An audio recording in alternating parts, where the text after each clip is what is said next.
सर्वेभ्यः नमो नमः। अहम मोनिका तालियान। आज की वीडियो में हम अपनी कक्षा 8 की सुरभि पुस्तिका के 8वें पाठ का अभ्यास कार्य करेंगे। इससे पहले वाली वीडियो में मैं आपका पाठ आपको समझा चुकी हूँ। यदि आपने वह वीडियो नहीं देखी है तो आप उसको जरूर देख लीजिए, क्योंकि जब आप अपना पाठ पहले समझ लेते हैं और उसके बाद आप अपने प्रश्नों का उत्तर देते हैं तो आप उनको और भी आसानी से कर सकते हैं। इसमें आपका प्रश्न संख्या 1 है, पाठम पठित्वा वदंतु लिखंतु च आम अथवा नहीं। यह जो आपके इन्होंने वाक्य दिए हुए हैं, इनके सामने आपको आम अथवा नहीं में उत्तर देना है। इन वाक्यों को आप अपने पाठ के अनुसार ही करेंगे। आपका पहला वाक्य है, किम महात्मा कुटीरे वसति सम। क्या महात्मा कुटी में रहते थे। इस वाले वाक्य के सामने आप आम लिख दीजिए, क्योंकि यह वाक्य आपके पाठ के अनुसार सही है।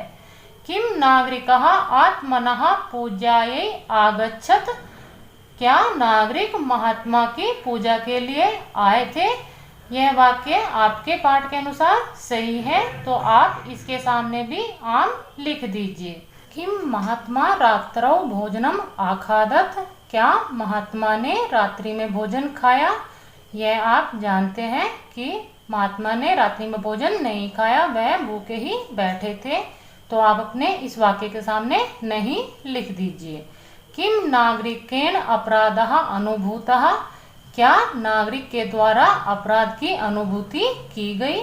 आप अपने पाठ में जानते हैं कि वह नागरिक अपने अपराध की अनुभूति कर लेता है, तो आप अपने इस वाक्य के सामने आम लिख दीजिए। किम क्रोधेन कार्यम सिद्ध्यति। क्या क्रोध के द्वारा कार्य सिद्ध होता है। यही आपके पाठ का नाम है कि क्रोध के द्वारा कार्य सिद्ध नहीं होता, और आप अपने पाठ को भी पढ़ चुके हैं, तो आप अपने इस वाक्य के सामने नहीं लिख दीजिए। इस प्रकार आप अपने पाठ को पढ़ने के बाद यह जो आपका आम अथवा ना वाले प्रश्न है, इनको बहुत ही आसानी से कर सकते हैं। प्रश्न संख्या 2 है आपकी, मंजूषायाम प्रदत्त पदै रिक्त स्थानानि पूरयन्तु। यह जो आपकी इन्होंने मंजूषा दी हुई है, इनमें से आपको पद चुनकर अपने रिक्त स्थानों की पूर्ति करनी है। रिक्त स्थानों की पूर्ति करने के लिए भी आपको अपना पाठ पढ़ा हुआ होना चाहिए, तभी आप अपने रिक्त स्थानों की पूर्ति अच्छे से कर सकते हैं।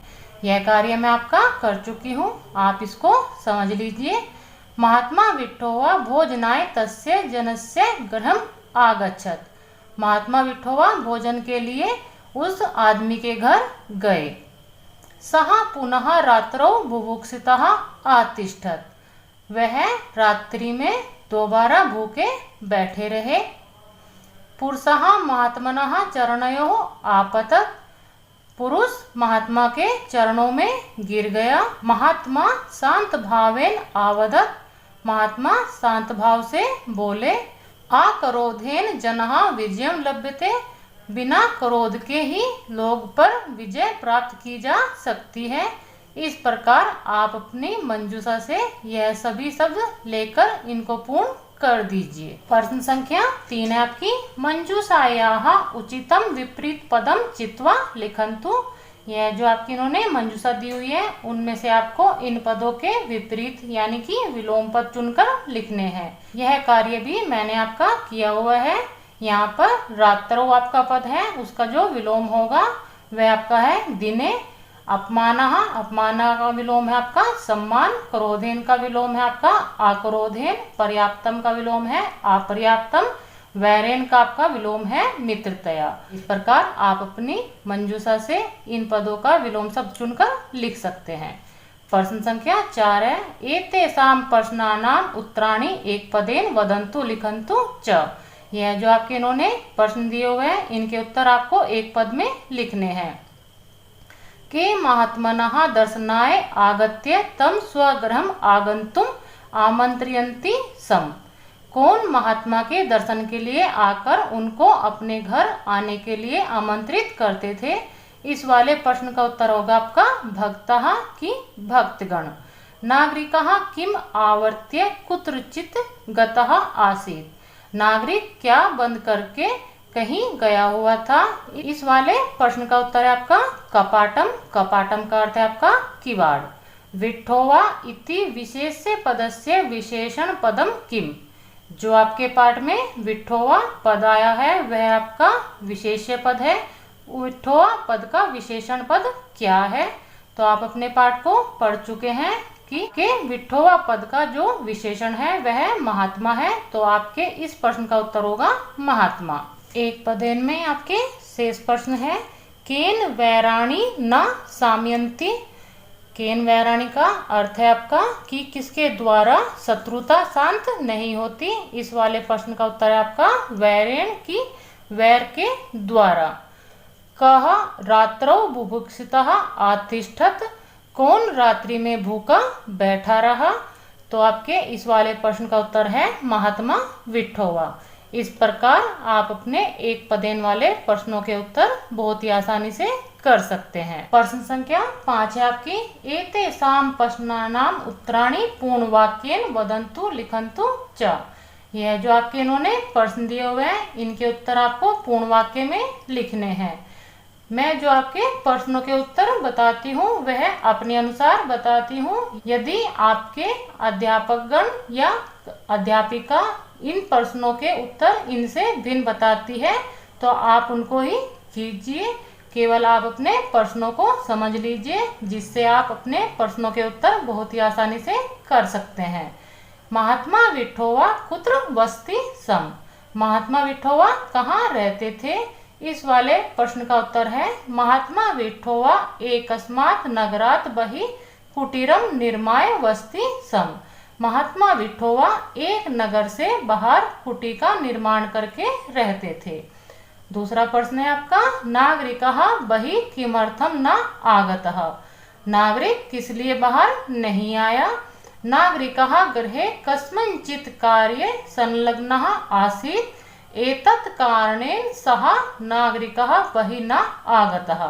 नागरिक घर में किसी कार्य में लगा हुआ था, इस कारण वह नागरिक बाहर नहीं आया। आपके इस प्रश्न का उत्तर यहाँ तक मैंने लिखा हुआ है, आप इसको ध्यान से कीजिए। मास अनंतरम किम अभवत्। एक महीने बाद क्या हुआ? आपके इस प्रश्न का उत्तर कुछ दीर्घ है तो आप इसको ध्यान दीजिए कि मैं आपका इस प्रश्न का उत्तर कहाँ तक कर रही हूँ। मास अनंतरम एक बारम पुनः सः एव पुरुषः महात्मानं गृहम् आगन्तुम अकथयत्। एक महीने बाद एक बार दोबारा वही पुरुष महात्मा को अपने घर आने के लिए कहता है। महात्मा सहज रूपेण तस्य निमंत्रण स्वीकृतवान। महात्मा सहज रूप से उसका निमंत्रण स्वीकार कर लेते हैं। इस वाले प्रश्न का उत्तर आपकी शिक्षिका या शिक्षकगण यदि यहाँ तक कराते हैं तो भी सही होगा, लेकिन मैं अपने अनुसार आपके इस प्रश्न का उत्तर यहाँ तक करा रही हूँ। आपका अगला प्रश्न है, महात्मा शांत भावेन किम आवदत। महात्मा शांत भाव से क्या बोले? इस वाले प्रश्न का उत्तर है आपका महात्मा शांत भावेन आवदत क्रोधेन कार्यम न सिद्ध्यति। महात्मा शांत भाव से बोले कि क्रोध से कार्य सिद्ध नहीं होता। आपके पूर्ण वाक्य में जो प्रश्न है अंतिम वह है, जनः विजयम कथम लभते। व्यक्ति पर विजय कैसे प्राप्त की जा सकती है?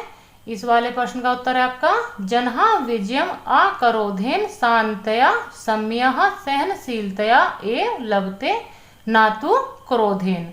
व्यक्ति पर जो विजय है वह बिना क्रोध के शांति से, क्षमा के द्वारा और सहनशीलता से ही प्राप्त की जा सकती है, ना तो क्रोध से। यहाँ पर आपके पूर्ण वाक्य वाले प्रश्नों के उत्तर समाप्त होते हैं। अब आपका प्रश्न संख्या 6 है, स्थूल पदम आधृत्य प्रश्न निर्माणम कुर्वन्तु।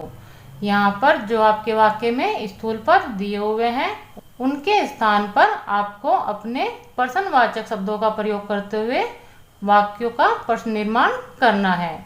इसमें आपका पहला वाक्य है, महात्मा यथा समयम तस्य गृहम गतवान। यहाँ पर इस वाक्य में महात्मा आपका स्थूल पद है, उसके स्थान पर आप कहा का प्रयोग करेंगे। शेष जो आपके शब्द हैं उनको आप ऐसे ही लिख लेंगे। तो आपका प्रश्न निर्माण वाला वाक्य हो जाएगा कहा यथा समयम तस्यम गृहम गतवान। इसमें आप प्रश्नवाचक चिन्ह जरूर लगाएं। महात्मा सहज रूपेण तस्य निमंत्रणम स्वीकृतवान। इस वाले वाक्य में निमंत्रणम आपका स्थूल पद है, उसके स्थान पर आप किम शब्द का प्रयोग करेंगे। आपका वाक्य बनेगा महात्मा सहज रूपेण तस्य किम स्वीकृतवान। प्रश्नवाचक चिन्ह जरूर लगाएं। क्रोधेन कार्यम न सिद्ध्यति। इस वाले वाक्य में क्रोधेन आपका स्थूल पद है, उसके स्थान पर आप केन का प्रयोग करेंगे। आपका वाक्य हो जाएगा केन कार्यम न सिद्ध्यति। प्रश्नवाचक चिन्ह जरूर लगाएं। मया द्विवारं भवतः अपमानः कृतः। इस वाले वाक्य में आपका भवतः जो पद है वह आपका स्थूल पद है, उसके स्थान पर आप कस्य का प्रयोग करेंगे। आपका वाक्य हो जाएगा मया द्विवारं कस्य अपमानः कृतः। इसमें भी आप प्रश्नवाचक चिन्ह जरूर लगाएं। अनुशासनहीनः तु क्रोधेन दंडनीयः एव। इस वाले वाक्य में अनुशासनहीनः आपका स्थूल पद है, उसके स्थान पर आप कहा का प्रयोग करेंगे। कहा का प्रयोग करने के बाद आपका प्रश्न निर्माण वाला वाक्य हो जाएगा कहा तु क्रोधेन दंडनीयः एव। इसमें भी आप प्रश्नवाचक चिन्ह जरूर लगाएं। जब आप अपने वाक्यों का प्रश्न निर्माण करते हैं तो उसमें आपका प्रश्नवाचक चिन्ह जरूर होना चाहिए, तभी आपके वाक्य सही होंगे। प्रश्न संख्या 7 है आपकी अधोलिखित वाक्यानि कथा क्रम अनुसारेण लिखन्तु। यह जो आपके इन्होंने वाक्य दिए हुए हैं, इसके नीचे आपका इन्होंने रिक्त स्थान भी बनाया हुआ है। इन वाक्य को आपको अपने पाठ में आई हुई कथा के अनुसार लिखना है। आपकी सहायता के लिए मैंने यहाँ पर आपकी क्रम संख्या लिखी हुई है, लेकिन यदि आप इनको स्वयं करते हैं अपने पाठ को पढ़ने के बाद तो बहुत ही अच्छा होगा। आप इसको स्वयं ही कर लीजिए। मूल्यात्मक प्रश्न। मूल्यात्मक प्रश्न आपको स्वयं ही करने होते हैं, लेकिन आप इनको समझ लीजिए जिससे आप इनको आसानी से कर सके। भवन्तः अस्याम कथायाम आपठन यत् नागरिकः अनेकवारं महात्मनः अपमानम् अकरोत् तथापि महात्मा क्रोधितः न अभवत् परंतु नागरिकं सम्यम् अकरोत्।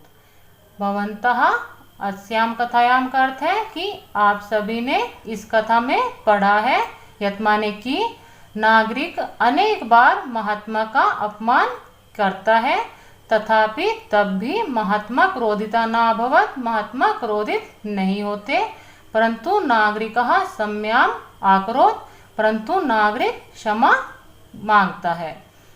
यहाँ पर आप देखेंगे कि जो आपने अपनी कहानी पढ़ी है उसमें जो एक नागरिक महात्मा का बहुत बार अपमान करता है, लेकिन महात्मा उससे क्रोधित नहीं होते, अंत में नागरिक ही क्षमा मांगता है। यदि भवता भवत्याः सह कोऽपि एतादृशं व्यवहारं करोति तदा भवान् भवती किं करिष्यति किमर्थम्। यहाँ पर आपसे प्रश्न किया गया है कि यदि आपके साथ कोई भी इस प्रकार का व्यवहार करता है तब आप क्या करेंगे और किस लिए। तो आपको यह अपने प्रश्न का उत्तर संस्कृत में देना है कि यदि आपके साथ ऐसा कोई व्यवहार करता है, आपका कोई 1 या 2 बार अपमान करता है, तो आप उसके साथ कैसा व्यवहार करेंगे और किस लिए। यह आपका मूल्यात्मक प्रश्न है, यह आपको स्वयं ही करना है। गतिविधि प्रश्न में आपका है छात्राः समूह निर्माय कथायाः नाट्य रूपांतरं कृत्वा अभिनयं करिष्यन्ति। आपके गतिविधि प्रश्न में इन्होंने दिया है कि सभी छात्र एक समूह का निर्माण करके इस कहानी का नाट्य रूपांतरण करके अभिनय करेंगे। यह आपका गतिविधि प्रश्न है, इसका आप अपनी शिक्षिका की सहायता से नाट्य रूपांतरण कर सकते हैं। यहाँ पर यह आपका पाठ समाप्त होता है। मिलते हैं इस पाठ की व्याकरण वाली वीडियो के साथ। सर्वेभ्यः नमो नमः।